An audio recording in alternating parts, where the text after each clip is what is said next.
Bueno, sean todos bienvenidos a una edición más de La Última y nos vamos. Hemos tenido una cantidad de invitados bastante variada, interesante, y hoy, pues yo pensando en la mortalidad del cangrejo, me puse a pensar a quién invitar. Y un tema bastante interesante que lo he sacado en un montón de reuniones personales, familiares, etcétera, es la psicología. Y así salió este tema del personaje que tengo hoy, que es Alejandro García. Alejandro García, así, no me Sí, equivoqué. Va. Alejandro García. En una beba, no le voy a mentir, con una amiga de mi doña, que me estaba contando que había conocido un psicólogo que había hecho regresión y todo, y yo soy bien escéptico, eso sí lo quiero contar. Yo soy bien escéptico en ese tema y yo dije, nah, no me chingues, vea, eso es paja, que no sé qué. Pero un día me levanté en la mañana, abrí los ojos y dije, puta, quiero saber quién soy. Vea, o sea, ay, quiero ir al psicólogo, o sea. Y dije yo, le hablé y le pregunté el teléfono y contacté a mi buen amigo Alejandro García. Bienvenido, ¿cómo estás? Muchas gracias, Alejandro. Muchas gracias por estar acá. La verdad es que sí, fíjate, precisamente, le pegaste al clavo ahí con el tema, ¿verdad? Todo lo que rodea el tema de, no solo de la psicología, sino el tema de hipnosis, regresiones, siempre es picante. Es lo que estábamos hablando al principio, antes de comenzar a grabar, que la Mara dice psicología, se imaginan el péndulo, ¿verdad? O se imaginan el chavo este pelón mexicano que duerme a la Mara Sí. y te hacen hablar en inglés, como que sos perro, todo ese montón de cosas. Sí. Pero me estabas diciendo, para comenzar y hablar variado, Ujú. que eso realmente sí es cierto. O sea, Sí, no es show. sí. Bueno, me imagino que alguno debe ser paja, pues, pero realmente funciona. Es que fíjate que este tema de la hipnosis, por supuesto que se conoce más por el espectáculo, no tanto por la parte terapéutica, ¿verdad? Por lo mismo, pues porque lo curioso, lo interesante de la hipnosis es ver los fenómenos en los que la persona puede experimentar. O sea, vos como espectador puedes ver a alguien que parece que estuviera fingiendo y al final del show que te diga que no estaba fingiendo, que realmente se imaginó que tenía una guitarra en la mano, por ejemplo, ¿verdad? O que se imaginó que era Juan Gabriel en ese momento. O sea, Ujú. eso te impresiona, ¿verdad? Tu fuerte sí es, bueno, sos psicólogo, obviamente, pero Sí, tu fuerte es la hipnosis, me dijiste una vez que platicamos. sí, fíjate que yo empecé haciendo psicoterapia convencional, digamos, o sea, conversada, ¿verdad? Que es una plática, vas explorando, la persona te va hablando de su vida. Hay psicólogos que son más estructurados en el sentido de que son más directivos, van proponiendo ciertos pasos, y hay otros enfoques psicológicos que son más abiertos. El clásico psicoanálisis, el psicoanalista de diván, que vos ves que está atrás del paciente y ya está el Ujú. paciente en un diván, es una terapia menos estructurada, menos directiva. O sea, el paciente va hablando y ahí van Va saliendo cosas. soltando Sí, todo. el estereotipo de psicólogo, pues. Es lo que uno ve en las películas, o sea, Exacto, es lo que no te exacto. imaginas. Por Ajá. eso es que cuando a mí me surgió el tema y me dijeron de este tema de la hipnosis, o sea, lo primero, obviamente, puta, me van a dormir, men. Voy a decir cosas que quizás no quiero Sí, decir. como polígrafo, Ajá, ¿verdad? como que es polígrafo, men. Y yo dije, puta, no voy a invitar a mi mujer porque va a comenzarme a preguntar y me va a sacar a ver qué babosada, ¿verdad? Ah, Pero fui y yo quiero contar mi experiencia personal porque creo que es lo importante. Y no es porque sea mi amigo y esté aquí, pero sí, yo iba súper escéptico. Bueno, yo te lo dije, mira, yo no es problema que yo venga con las cosas en la cabeza como que, men, no creo en estas cosas, ¿verdad? Pero muy aparte de todo lo que pasó, que ya vamos a hablar un poco de eso, le contaba yo a mi buen amigo aquí, Canjura, que al final de la primera sesión, para que se hagan una idea, ujú. después de que hablamos todo, de que los caminos y el fácil y el difícil, que me acuerdo porque uno, ya me vas a contar eso, que uno no se duerme al cien Está por bien, ciento sí, sí, sí. yo salí del carro y yo había visto tanta pudrición en mi vida futura, que no sé si es imaginación, ya me vas a explicar eso también, Ujú. pero cuando abrí la puerta de la camioneta, lo primero que vi fueron un paquete de cigarros que yo andaba. Men, y me dio una náusea, o sea, se me quitaron, pero por completo las ganas de fumar. No es que ahora de repente alguien esté fumando y le diga, regálame un jalón y me lo fume, pero ya no es aquella cosa que yo compro cajetillas, compro cigarros de Sí. Cora, ya nada, o Y sea, ni siquiera tocamos ese tema. Correcto, ni siquiera tocamos ese tema. Pero y te pregunté en la segunda sesión que qué había pasado y vos me dijiste que en teoría yo internamente sí lo quería dejar. ¿Cómo funciona todo esto? Contame. Mira, como para hacer una revisión rapidísima, De mi caso, porque, ¿verdad? Pues sí. Porque es un tema bien polémico, te lo digo. O sea, vos le preguntas a cualquier hipnotista, más que terapeuta, porque el terapeuta está orientado a otra cosa, pero vos le preguntas a cualquier hipnotista qué es la hipnosis, y te apuesto que hay tantas definiciones como hipnotistas, ¿verdad? O sea, no nos ponemos de acuerdo en ese sentido, ¿verdad? Porque es un fenómeno bien complejo, bien interesante, pero para hacer un breve así repaso, ¿verdad? Este rollo de la hipnosis se empezó a conocer alrededor de 1850. Un poquito antes incluso, pero en 1850 ya de manera pública, digamos, y estudiado. Pero para esas épocas, lo primero que sucedía, por ejemplo, era que la gente tenía, lo que le sucedía era como que les daba epilepsia, ¿verdad? O sea, el hipnotista clásico le ponía un reloj, ¿verdad?, enfrente de la cara, y al que lo siguiera, y de repente la persona estaba con una epilepsia, ¿verdad? Ese fue el primer fenómeno hipnótico. Después, principios de 1900, o sea, siguen investigando, psiquiatras sobre todo, porque no habían psicólogos en esa época, pero los psiquiatras siguen investigando, y de repente la gente ya empezó a hablar en hipnosis, cosa que no hacían 50 años antes, ¿verdad? Empiezan a hablar y empiezan a contar cosas de su vida. Por ejemplo, lo primero que pasó fue que las personas prácticamente se autodiagnosticaban su problema. Si alguien tenía una parálisis en el brazo derecho, por decirte, haciendo hipnosis, decía la persona ¿qué es lo que tenía? qué tenía y por qué tenía esa parálisis. Resolvían problemas físicos y todo el rollo. Y así, mira, 20 años después empezó otro fenómeno, por ejemplo, el de las regresiones, ¿verdad? Que la gente empezó a regresar a momentos de su infancia, ¿verdad? A revivir experiencias. 20 años después, ya vamos por los 70, ponele, empezó el tema de vidas pasadas. De repente alguien ya no solo a la infancia, sino que se fue a otra vida, ¿verdad? Y empezó a contar otro rollo. Y así ha ido este fenómeno cambiando. Entonces, lo que sí te puedo asegurar es que no es un fenómeno individual, ¿verdad? No es algo que pertenece, digamos, o que la persona puede desarrollarlo por sí sola. O sea, es algo colectivo, okay. Es un fenómeno colectivo. Y no es que nos pongamos de acuerdo, así como que, hey, ¿qué fenómeno vamos a meter hoy en la hipnosis? No. Pero es lo que tal vez algún enfoque psicológico le llama inconsciente colectivo, ¿verdad? O sea, hay un inconsciente individual, cosa que vos no estás consciente de vos, ¿verdad? Y hay un inconsciente colectivo, pues, en el que todos estamos conectados de alguna manera, ¿vea? Entonces ese primer día que vos mencionás, ese primer ejercicio... que estuve yo. Ajá.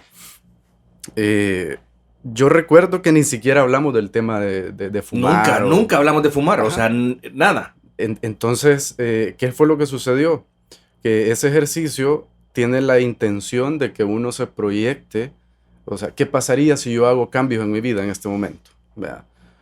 Pero ya desde ese momento que uno piensa, hacer cambios en mi vida, ¿qué es hacer cambios en mi vida? Dejar de chupar, dejar de fumar, cualquier cambio, sí, X. Ahí salta la liebre que tengas en ese momento. Si el tema es, por ejemplo, que ya tu trabajo, estás quemado en tu trabajo, por ejemplo, hacer cambios en tu vida, inconscientemente va a tener que ver con tu trabajo.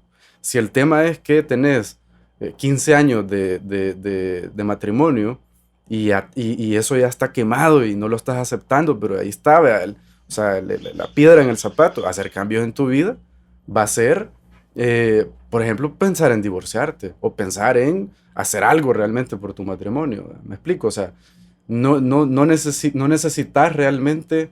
es más, aunque lo hagas conscientemente, vos podrías llegar a decir... Con la idea, yo esto quiero saber. Pero cuando ya estás en el ejercicio, se revela qué es lo realmente importante. Sí, ahí en buen salvadoreño, o sea, yo puedo llegar sin ninguna idea de lo que quiero. Uh-huh. Y el subconsciente, hay como 4, me acuerdo que me contaste, hay como 4... Fíjate que... Eso explicame, porque sí, para que la Mara vaya más o menos empapándose. Sí, lo mismo, esto, o sea, te lo voy a explicar como a mí me sirve entenderlo, porque no es que así sea la mente, ¿verdad? Es un modelo, y hay modelos, hay cientos quizás. Es igual que lo que hay miles y miles. Sí. Entonces, a mí me funciona que las personas entiendan que hay por lo menos 3 instancias. O sea, hay una parte inconsciente, una parte subconsciente y una parte consciente. La parte consciente estamos ahorita. Ajá, correcto. Platicando, pensando, recordando, etc. Voluntariamente, yo digo, voy a tomar un poquito de café, de jugo, ¿verdad? Eso es la mente consciente que decide en el instante, operativa. La parte subconsciente, que va un poquito más adentro, ya tiene que ver con cuestiones que no podés decidir así tan voluntariamente. Por ejemplo, tus emociones, ¿verdad? Tus emociones, tus preferencias, tus gustos, tus deseos, ¿verdad? Cosas que a veces te mueven a hacer, te mueven, te empujan a tomar acción y no necesariamente porque lo pensés, ¿verdad? Después que haces cosas, puedes decir, ¿por qué hice eso? ¿Verdad?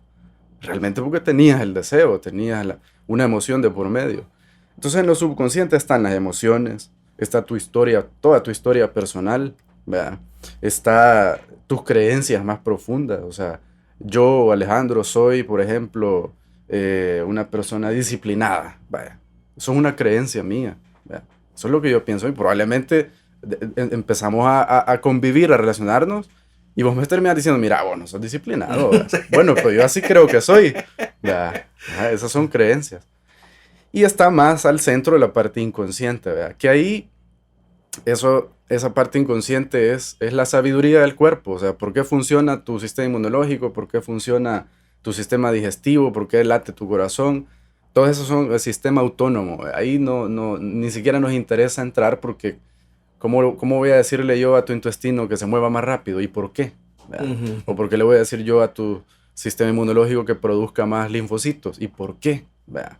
O sea, tu cuerpo tiene un equilibrio que no podemos comprender. Natural, ya sí. Es función. Bueno, estamos en la última y nos vamos. Estamos hablando de psicología con Alejandro y estamos hablando del inconsciente, ¿no? El subconsciente. ¿Cuál era? El inconsciente. El del cuerpo, el automático, ¿no? Entonces, ahí no nos interesa entrar, porque como te digo, la sabiduría de tu cuerpo, no tenemos criterio para manipularla. Pero en la parte subconsciente sí, porque ahí son tus emociones, son tus sentimientos.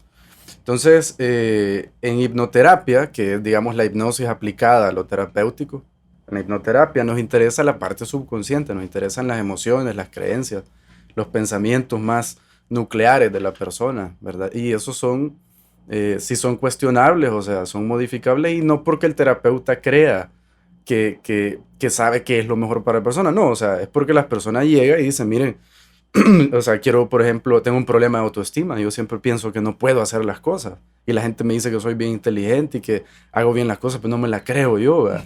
Ajá, entonces... La típica. Así, entonces ahí eso sí se puede trabajar, ¿verdad? ¿Por qué la persona recibe una buena retroalimentación de los demás? Pero o sea, del mismo no. Pero el mismo no se lo cree, porque hay subconscientemente hay una creencia, ¿verdad? Y debe haber también una emoción ahí muy específica que le ha hecho pensar de que no es capaz de hacer un montón de cosas. Ese es un punto importante, o sea, vos llegás, también ese ejemplo, que uno llega por autoestima bajo y que no creo en mí y todo el mundo sí cree en mí. Uh-huh. Pero cuando ya se meten de lleno al tema de la hipnosis, pueden salir que tuviste 20,000 problemas chiquitos y que esa es la raíz de tus problemas. Eso es la hipnosis, ¿no? ¿Eso es lo que buscamos o cómo funciona realmente? Es una de las, digamos, de los fenómenos que pueden suceder dentro de la hipnoterapia, es que la persona, rastreando su problema, rastreando de dónde viene o cuál es el origen de esas sensaciones desagradables o esos pensamientos recurrentes en contra de sí mismo, tenga que regresar un poco en su historia, ¿verdad? Y se vaya, por ejemplo, cuando tenía 7 años y que ese año fue el año que aplazó, por ejemplo, ¿verdad? ¿Y qué pasó? O sea, ¿por qué aplazó? ¿Qué pasaba en su casa? Y todo lo que grabó de ese año que reprobó, nunca se lo pudo realmente sacudir, ¿verdad? Después se niveló, digamos, y creció y se graduó, y quizás hasta con honores pudo haberse graduado. Pero ese año, a los 7 años... Le marcó. Quizás estaba en primer grado y esas emociones no se las logró quitar de encima. Y esa parte es importante porque yo me acuerdo que yo tuve, creo que 5 sesiones. Como 5 sesiones son las que das, que es lo que te gusta. 5 como en la entrevista, 6, digamos. En algunas de las ocasiones, o sea, yo sí recordé cosas que no me acordaba. O sea, momentos de mi vida, tenía 6 años, 5 años, men. Y lo vi, o sea, realmente, de hecho, cuando lo hablé con mi mamá después, que le conté, mira, me pasó esto y fui, vea, se quedó hasta atónita. ¿Cómo te acordás de eso? Y yo, mamá, fíjate que fui al psicólogo y esto y esto y esto realmente pasó. Sí, me dijo, o sea, puta, pero no pensé que te fuera a acordar. Entonces, sí, sí, eso es la regresión, ¿no? Sí, es decir, fíjate que ahí, lo que pasa es que ahí se mezcla un fenómeno también, que no necesariamente la persona, o sea, no solo a través de hipnosis vos podés recordar cosas de ese tipo. Lo que pasa es que nosotros en el día a día andamos en una locura de trabajo, de tráfico, digamos, de dinero, de Todo. pago, de todo, toda esa locura hace que nuestro cerebro ande en una frecuencia demasiado acelerada, que es lo que se conoce como beta, onda beta, ¿verdad? Imagínate un acelerador a fondo, pues, vea, revolucionado. Y luego tenés un poquito más abajo, cuando vos empezás a relajarte, empiezan a aparecer ondas alfa, que son, o sea, ya no hay tanto ruido alrededor tuyo, ya no hay tantos estímulos, empezás a centrarte un poquito más en tus sensaciones, pensás en vos, en tu memoria, etcétera. Alfa, ya empezás a bajar. En alfa ya podés recordar cosas que probablemente no te acordaras en otro momento. Pero lo que pasa es que casi nunca bajamos a alfa, nosotros andamos en beta todo el día y llegamos a la cama así, acelerados. Y a pensar qué va a pasar mañana, todavía. Exacto. Entonces nos termina durmiendo el cansancio físico, ¿verdad? Ajá. Pero la La mente, el cabeza está cerebro a se mil. queda. Entonces, una de las cosas que se logra a través de la hipnosis es que reducimos esa frecuencia cerebral, incluso no hasta alfa, sino que hasta zeta, que es todavía más lento, más bajo.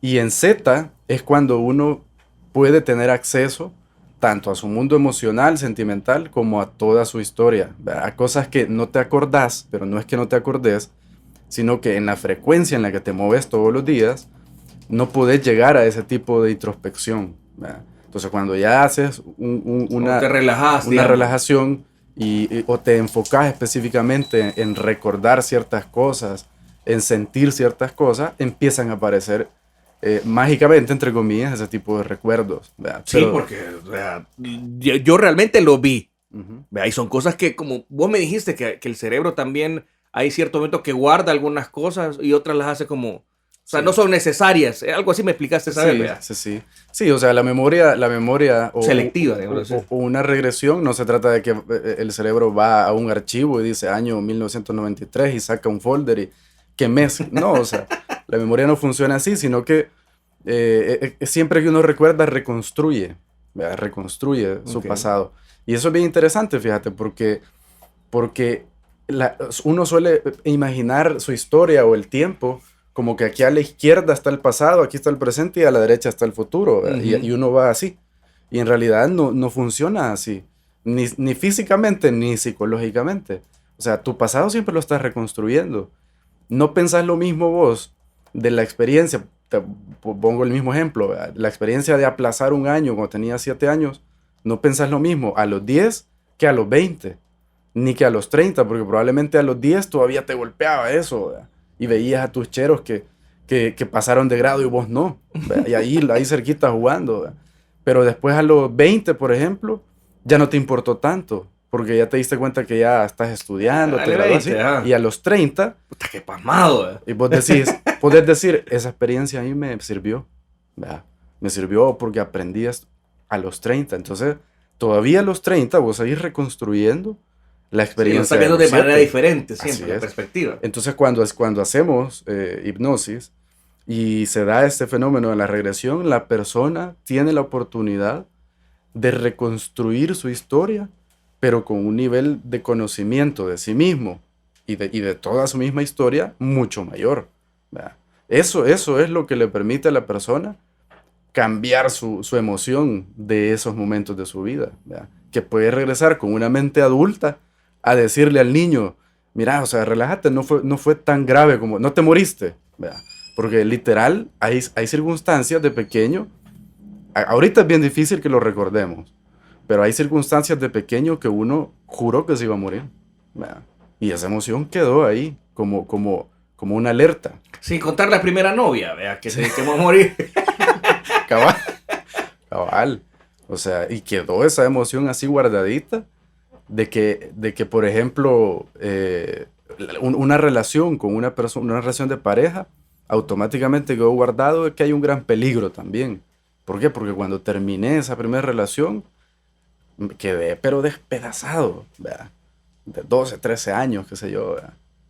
Y despedazado y llorando y... Entonces queda guardado eso. Y eso te sirve para tus siguientes relaciones. No meterte tanto, ¿verdad? A veces queda tan grabado de que no te puedes meter. Y te bloquea Sí, también. sí, O sea, sí. cuando puede ser una buena relación la siguiente. Sí. Entonces ahí sí tienes que hacer ver y... Claro, a los 20 años eso no te va a hacer estorbo. Es más, te ayuda. Pero ¿Verdad? lo tenés guardado. Ajá. Te puede afectar de alguna forma. Esa es la idea, ¿no? Sí, y te digo que a los 20 porque a los 20 años nadie está pensando en casarse, o casi nadie, pues. ¿Verdad? Sí. Pero ya cuando tenés 35, 40 años, que ya ves que todos tus cheros ya tienen familia, ya, ¿verdad? Y solo vos te has quedado ahí. Soltero maduro. Ajá. Entonces ahí ya te vas preguntando, no, pero ¿y por qué? ¿Por qué pues no puedo yo sentirme más tranquilo, ¿verdad? Con una persona, ¿verdad? Entonces ahí es cuando uno ya empieza a modificar o a querer modificar ciertas cosas. Por eso también la mayor parte de personas que yo veo, fíjate, son mayores de 30 años, ¿verdad? Raro es que yo vea jóvenes de 20, por ejemplo. Bien raro. Y yo te puedo asegurar que, contrario a lo que podría pensar cualquiera, una persona de 45 años tiene más capacidad de cambio que un joven de 20, ¿verdad? Porque el joven de 20 está pensando que se las puede todas, ¿verdad? Sí, inmortal. Sí, que nadie lo va a doblar, que él tiene la razón, que yo aquí voy, ¿no? ¿Y quién me va a decir algo, ¿verdad? Y cuando se trata de Empoderados. preguntarse por qué salen mal las cosas, todos los demás tienen la culpa menos él, ¿verdad? Pero ya cuando tenés 40, que ya rodó la llanta varias veces, Y ya la rodaste pacha varias veces también. ahí te preguntas, no, ¿verdad? Quizás no son mis papás, ¿verdad? No soy tan heavy yo. Ajá. Y ya decís, no, yo tengo este problema. Ahí ya estás habilitado para cambiar. Antes de llegar a eso, no. Antes de llegar a eso, no estás habilitado para cambiar. ¿Verdad? Y eso yo lo tengo comprobadísimo. Un joven de 20 años tiene una capacidad exagerada para hacer hipnosis, para conectarse con emociones, para vivir todos esos fenómenos. Exagerada, así en 2 minutos. ¿Verdad? Pero no tiene la misma capacidad de cambio que alguien de 40 o 50 años. ¿Verdad? El de 40 o 50 años probablemente le cueste un poquito más conectarse con las emociones porque ha estado bien desconectado. ¿Verdad? Se las ha estado negando mucho, pero cuando ya esté conectado, esa persona le puede dar vuelta a su vida, literalmente. Mira, y bueno, hablando de todos los temas Sí. habidos y por haber, en el tema de la psicología, sí te ha llegado gente, o sea, para no meternos en el tema de los problemas, ¿verdad? Porque creo que el primer paso de la Mara creo que la mayoría somos incrédulos en este tema. Yo lo era en su momento. Sí. Hasta que lo viví, o sea, yo se lo cuento a la Mara, pues mis hermanos, de hecho, un día que se lo estaba contando, se mataron de la risa. Una de las novias los regañó y le dijo, hey, anda más, le dije, anda, ve. Ya va a haber chingo de cosas que te van a sacar, le dije. Fue como que se quedó mi hermano, ¿verdad? Pero hay gente que llega y que no has logrado conectarla, o sí, o sea, o si hay un cierto momento, porque yo me acuerdo que te dije la primera vez que llegué, o sea, mira, yo vengo pensando tanto en que no me voy a lograr conectar que me da miedo que no me conecte. O sea, llegas tan con la cabeza llena de cosas en el momento que vas, porque obviamente yo no te conocía, habíamos whatsappeado, habíamos hablado por teléfono, pero yo iba con, ¿y qué puta me va a dormir? ¿No me va a dormir? ¿Será que me puedo dormir? Pero llegó un momento que en el proceso que vos hiciste, o sea, yo llevaba un ejemplo tonto, 20 ideas en la cabeza. Hiciste un proceso y de repente ya tenía 15, de repente ya tenía 10, de repente ya solo estaba pensando en 2 babosadas. Y de repente, viejo, aquella paz y tranquilidad, que es lo que le contaba a Canjur al principio, que yo me sentía, o sea, yo no me podía mover, yo sí estaba consciente, yo sí escuchaba, como el camión que acaba de pasar hace un rato. Bueno, el tren era, pero el tren de Nayib, que pasó hace un ratito aquí. ¿Cómo se llama? Sí escuchaba, pero yo sentía que no. Bueno, de hecho, vos hiciste un ejercicio de levantar una mano y ya no pude levantarla. Y vos después te quedas, juela, gran puta, lo que no creía sí pasó. O sea, sí se puede conectar todo el mundo, o si hay un porcentaje de personas que no conectan. Fíjate que no es tanto como de que alguien no pueda conectarse. O sea, yo te entiendo tu pregunta, ¿verdad? Pero lo que pasa es que, así como vos me lo explicaste, cuando vos llegaste, vos llevabas una idea preconcebida, errónea o acertada, no importa, pero llevabas una idea preconcebida de qué podía pasar, ¿verdad? Ujú. El problema es cuando una persona no tiene ni una idea preconcebida, ¿verdad? Porque no puede ni confirmar algo ni descartarlo, ¿verdad? Podría ser que eso de no llevar una idea preconcebida permita que la plática que tenga conmigo le construya, digamos, una idea de lo que va a suceder. Pero si me lo preguntas a mí, yo preferiría que alguien llegue con una idea preconcebida o que llegue escéptico a que no O sea, sepa que llegue nulo. absolutamente Que llegue nada. nulo. Ajá. ¿Por qué? Porque eso, a eso se le conoce como factor crítico de la mente, ¿verdad? O sea, el juicio crítico, el factor crítico, lo que te dice si algo es cierto o es falso, ¿verdad? Para eso sirve el factor crítico. Entonces, claro, imagínate, te lo voy a decir así, la hipnosis, tanto de espectáculo como terapéutica, comienza desde que vos me escribiste a mi teléfono Ujú. y empezamos a platicar. Ahí empezó, ¿verdad? Ahí empezó un contexto. ¿Por qué? Porque vos pensabas, le estoy escribiendo a un psicólogo, Sí, pues ¿verdad? sí, ya vas con... Ajá. Y fulanita me dijo que hizo una regresión, ¿verdad? Llevas ya un concepto y empezás a hablar. Ahí empieza. Cuando llegaste la primera vez a la clínica, ¿verdad? Cuando entraste y viste un sillón, ¿verdad? Misterioso ahí, Ah, la silla eléctrica, ¿verdad? Y toda la plática que tuvimos, ¿verdad? Todo eso es un contexto que preparó el fenómeno que iba a suceder. Es igualito a vaya, ahora que yo venía para este estudio, ¿verdad? Yo traía me dijiste, vamos a grabar en el estudio de fulano, ¿verdad? Entonces, cuando dijiste estudio, a mí me activaste aquí una imagen que yo creo que es un estudio, ¿verdad? Entonces, cuando vine, porque lo primero de estudio, me imaginé una cabina, ¿verdad? Me imaginé micrófonos, me imaginé aparatos y todo. No exactamente así, pero sí tenía una idea. Entonces vengo y entro aquí y lo confirmo, ¿verdad? O sea, sí es un estudio. O sea, sí aquí, o sí, no sea, era es de paja. verdad. En un cuarto me metí en...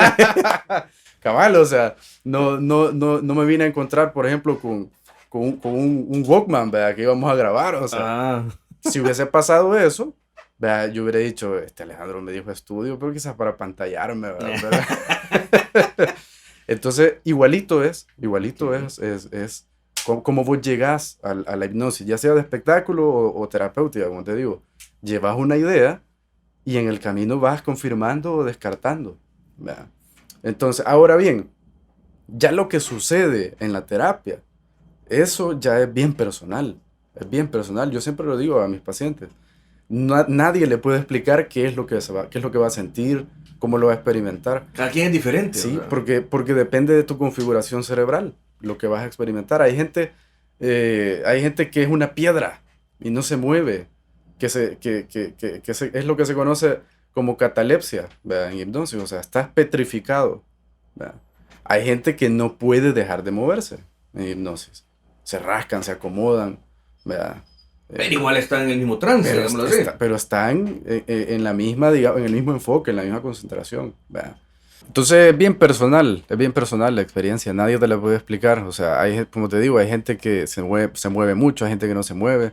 Eso tiene que ver, por ejemplo, si vos sos una persona, por ejemplo, más visual para imaginar, Es lo que ¿verdad? me decías, que sí, o sea, un diseñador gráfico se ha de fumar unas ideas, o Sí, sea, sí, unas sí. regresiones medio heavy, ¿verdad? Sí, o sea, ven píxeles, vaya, ven píxel por píxel en lo que imaginan.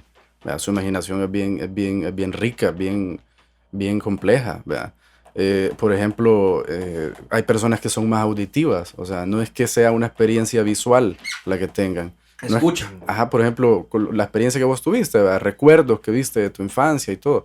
Pero más que viste, en realidad los estabas viviendo, pues, porque no es, o sea, en ese momento no puedes decir, esto es cuando yo tenía 7 años. O sea, Se me salió realmente. una lágrima y no me podía mover para quitármela de la pena, oh, puta. No, y en serio. O sea, son cosas bien, bien, Vaya, bien vos, vos- heavies. vos no te moviste, no te podías mover. Yo no me podía mover. Pero fíjate, eso tiene que ver con dos cosas. Primero, con qué pasa con tu cuerpo cuando vos te relajas. O sea, de alguna manera tu configuración y tu aprendizaje te ha hecho que para vos la relajación es no moverse, ¿verdad? Entonces sucede eso en la hipnosis. Pero también el tema es que puedes tener una experiencia también más sinestésica, se llama, ¿verdad? Que es de tu cuerpo, de tus sensaciones. de tu ubicación en el espacio, ¿verdad? Entonces hay personas que son muy visuales, otras que son bien auditivas, que no es que vean nada específicamente, pero sí sienten mucho, por ejemplo, ¿verdad? Y lo importante, fíjate, lo importante no es tanto qué tipo de recurso ocupas vos para crear tu experiencia. Lo importante es que realmente estés experimentando las emociones que tenés que experimentar, ¿verdad? Porque lo otro, fíjate, Alejandro, lo otro sería como un poco como sucede en la hipnosis de espectáculo, que es más como que te subas a la montaña rusa, pues, solo por saber qué se siente, ¿verdad? Yo casi nunca hago eso, o sea, decir nunca sería una exageración, pero casi nunca hago de, de que alguien llegue y me diga por curiosidad, ¿verdad? No, yo vengo por curiosidad. Yo normalmente no, ahí pongo, Pues sí, porque no. porque no, yo no soy hipnotista, o sea, yo soy hipnoterapeuta, ¿verdad? Entonces, mi materia prima de trabajo es la emoción, ¿verdad? La hipnosis es un medio, nada más, que yo ocupo, no es el fin, ¿verdad? Entonces, pongo ese, digamos, ese filtro, ¿verdad? Porque han llegado personas así como vos le contaste a tu hermano o a tus hermanos, y uno de ellos se entusiasma y solo por curiosidad, y han llegado personas, mira, es que fulanita me contó, entonces yo que tengo curiosidad, quiero saber. Y entonces yo le digo, fíjese que no funciona así esto. Vaya, pero ahí partimos del tema de la curiosidad. Ujú. Me mata y no. Ah, no, no es eso. La curiosidad, puede llegar por curiosidad porque te dijeron y quieres vivir la experiencia, pero también puede llegar alguien que diga, mira, yo tengo curiosidad, Ujú. pero quizás esa palabra curiosidad está ocultando que él sabe que tiene algo, pero no lo acepta. Sí, Entonces, sí. ¿cómo diferenciamos esa Sí, parte? yo eso lo sondeo en la entrevista. ¿Verdad? Cuando yo le empiezo a preguntar, por ejemplo, este, ¿qué es lo peor que ha vivido en su vida? ¿Qué es lo más difícil que ha vivido en su vida? Y yo veo que la persona me empieza a contar una historia donde se le salen las lágrimas. Yo digo, esto no es curiosidad. O Sí. sea, esta persona venía... lo que Trae pasa- algo, pero no lo quiere sí, aceptar no así lo tal quería cual. decir así Ajá. abiertamente, ¿verdad? Y ahí se revela el tema. Pero cuando alguien llega por curiosidad y empezamos a sondear su vida y todo, y me dice, no, yo todo tranquilo. No, yo no le guardo rencor a nadie. No, si yo me separé, ¿verdad? Pero yo... pero esta Mara, ¿no te interesaría también a veces de repente probar y decir, voy a probar, vamos a ver? Y le sacas algo. Siempre algo te ha afectado en la vida. Sí, fíjate que, como te digo, por eso te decía, decir que nunca lo hago sería una exageración. O sea, sí lo he hecho. Quizá al principio lo hacía, porque yo iba explorando también. Cuando yo empecé a hacer Sí, es tu hipnosis, aprendizaje también, ajá, ¿no? cuando yo empecé a hacer hipnosis. Pero lo que me di cuenta es que la persona sí puede tener la experiencia de hipnosis. O sea, todos los fenómenos alucinatorios de la hipnosis que tienen que ver con, desde eso, no poder levantar un brazo, no poder abrir los ojos, ¿verdad? Revivir cuestiones de su pasado, imaginar cosas de su futuro, ¿verdad? Todos los fenómenos los puede vivir la persona. Pero fíjate que falta un elemento que es indispensable como para darle trascendencia a lo que se está haciendo, que es la emoción, ¿verdad? Como no hay una emoción comprometida de por medio, o sea, no hay un miedo, no hay un odio del pasado o del presente, ¿verdad? Como no está esa emoción que es la que le pone el pegamento a todo, es una experiencia bien light, bien mental, ¿verdad? Y es interesante, por supuesto, el fenómeno es bien interesante, pero como te digo yo, como psicólogo, terapéuticamente hablando, no le veo la trascendencia a eso. Entonces lo dejé de hacer y puse ese filtro, ¿verdad? Ahora yo no lo hago por curiosidad. Lo que sí te voy a confesar es que sí tengo un reto Ok. que o sea, cualquier persona que haga hipnosis, no importa si terapéuticamente o por espectáculo, ¿verdad? Ujú. Cualquier persona que haga hipnosis tiene que ponerse el reto de hacer un show, una vez en su vida por lo menos, un show de hipnosis. O sea, es como una prueba, ¿verdad? Un reto, una prueba de fuego para un hipnotista. Bueno, y seguimos aquí en la última y nos vamos, por supuesto, tomándome mi gallo. Alejandro traía su café, entonces no quiso tomarse su gallo light. Y hoy me mandaron, quiero agradecer a la gente de Embutidos Doña Evita que nos mandaron aquí unos platillos para poder degustar con los invitados y están riquísimos, por supuesto, con Doña Evita y mi gallo light. Bueno, estábamos hablando con Alejandro de temas varios de la psicología y lo último que me comentaba era el tema de que lo que quieres hacer o eso. El reto es hacer un show. Sí. En vivo, live streaming, o ¿cómo sería? Fíjate que digamos que el reto más clásico es para cualquier hipnotista es hacer un show de hipnosis en un teatro, un auditorium, ¿verdad? Digamos, con gente... Con audiencia. Audiencia neófita en el tema, pues, o sea, no, porque todos esos shows no se preparan, aunque parezca que algunas cosas están preparadas y uno dice, no puede ser, ¿verdad? Pero no está preparado, ¿verdad? Claro, hay algunos hipnotistas que yo sé que sí pueden cargan los dados, pero los de alto rendimiento, los top, ¿verdad? Esos no preparan nada, o sea, y claro, no es lo mismo que vos digas un hipnotista que no conoces, ¿verdad? Que no sabes ni quién es, a alguien que ya tiene una reputación de entrada. Así como te decía, la terapia empezó desde que me escribiste a mi celular. Uh-huh. Una persona que compra un ticket de un hipnotista que ya tiene una trayectoria, uh-huh, desde ese momento que lo compra, ya va predispuesto. Sí, desde ahí ya empezó todo, ¿verdad?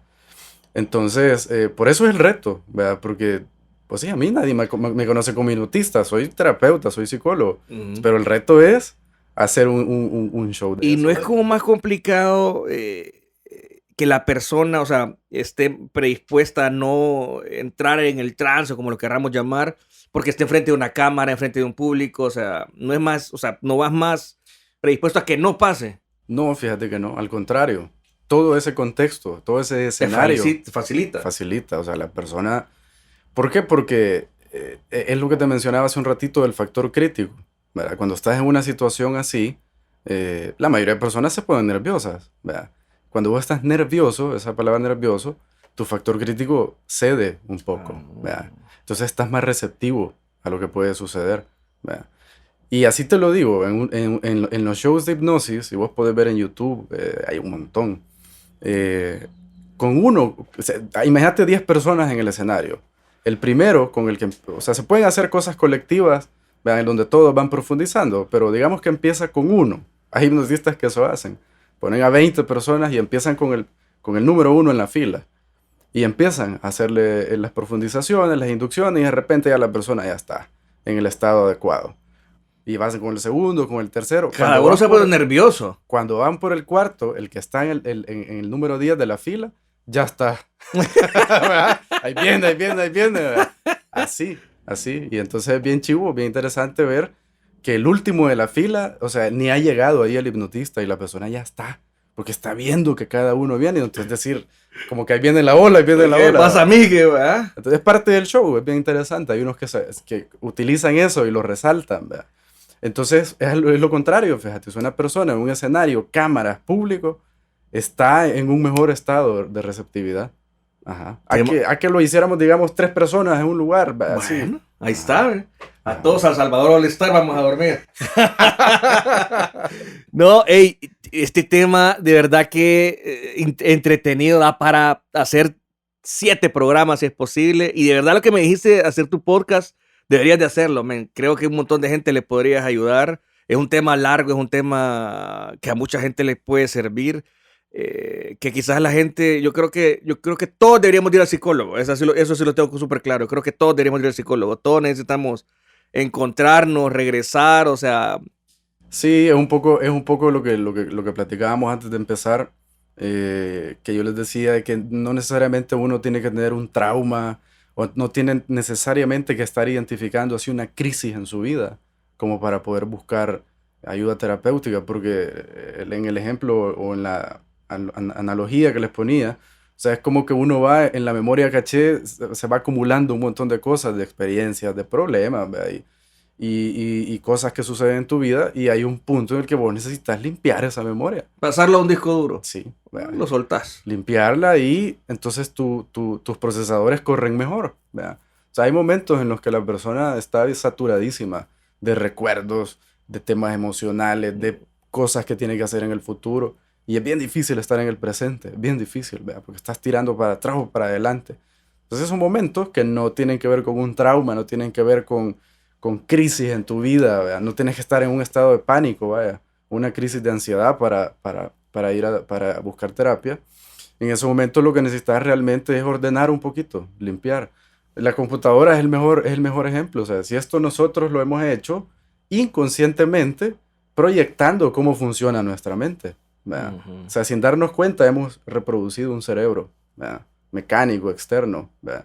Pero si sabemos también cómo funciona y darle mantenimiento a una computadora, ¿cómo no vamos a saber? Es espejo para saber por dónde puede ir también mi mantenimiento, ¿verdad? Entonces no es necesaria una crisis. Realmente, como vos lo decís, todos deberíamos en algún momento buscar ese reset, ese refresh, ¿verdad? En ciertos momentos de la vida. Quizás la palabra ayuda psicológica no es... No, hay que ir al psicólogo. O sea, no es como... Sí te ayuda, pues, pero si vos decís ayuda psicológica, yo no necesito ayuda. Es lo primero que uno dice. Pero no, realmente sí. O sea, como te digo, yo no... Nunca dije, ay, pues, me necesito porque quizás la regrese. Pero me llamó la atención y dije, de verdad, yo sí quiero entender por qué soy así, por qué quizás soy enojado en algún momento, o por qué todo me vale, o sea, ¿qué pasa, men? O por qué tengo problemas en la relación. O sea, yo comencé y bueno, llegué y mira, Sí. súper bien, de verdad. O sea, por eso traje el tema aquí al podcast, porque dije, o sea, mucha gente tiene que escuchar. O sea, yo lo he contado y sé que más de alguno en las 3, 4 veces que lo he contado en una mesa, a alguien le ha quedado la espinita, porque, o sea, yo soy pelado, yo no ando con medias tintas, men, o sea, y fui y a probar eso, y yo te puedo decir de fe, sí funciona, men. O sea, Sí.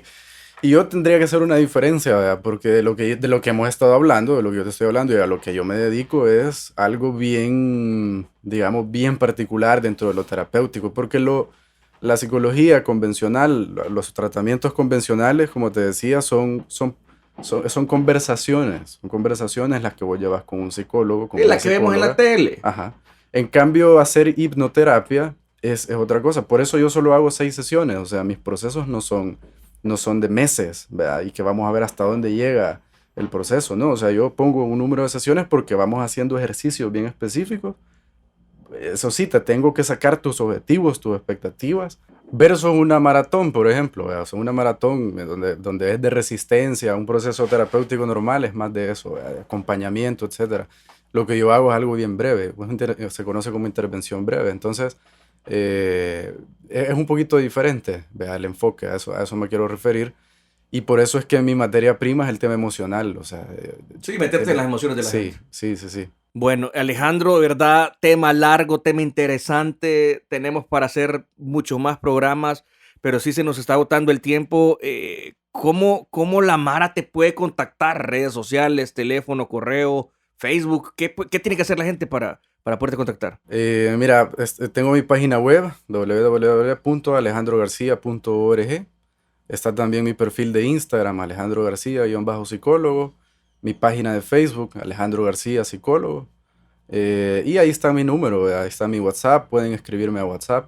Normalmente yo contacto más por WhatsApp porque a veces estoy en consulta y el teléfono no lo puedo atender. Hay que ponerle silencio. Sí, entonces me escriben, la gente me escribe, yo después les correspondo, platicamos. Normalmente yo ofrezco una entrevista telefónica de 15 minutos para explicar un poco de qué se trata, para que la persona se haga una idea. O a veces incluso los puedo citar a mi consultorio, platicamos media hora, 20 minutos gratis, decir, a eso me refiero, sin que sea una consulta específica. No todas son gratis. No. Hasta ahí me gané mi descuento, mi amor. Ajá, entonces, solo porque como sé que es algo bien diferente a lo que es un método tradicional, entonces la persona necesita un poquito más de información a veces. Entonces sí, ahí está mi página web, en perfiles de redes sociales y que me escriban al WhatsApp. Buenísimo. Alejandro, te agradezco de verdad haberte venido a platicar con nosotros aquí un rato en la última y nos vamos y te invito a que grabes tu podcast. De verdad, Sí, creo que a la Mara le va a servir mucho escucharte. Sí, gracias a vos de por la diferentes temas. invitación. Y te voy a invitar más adelante para que sigamos hablando de temas Excelente. específicos ya que nos metamos. Excelente. Gracias de verdad por venir, señores. Esto fue la última y nos vamos. Nos vemos la próxima semana. Chao.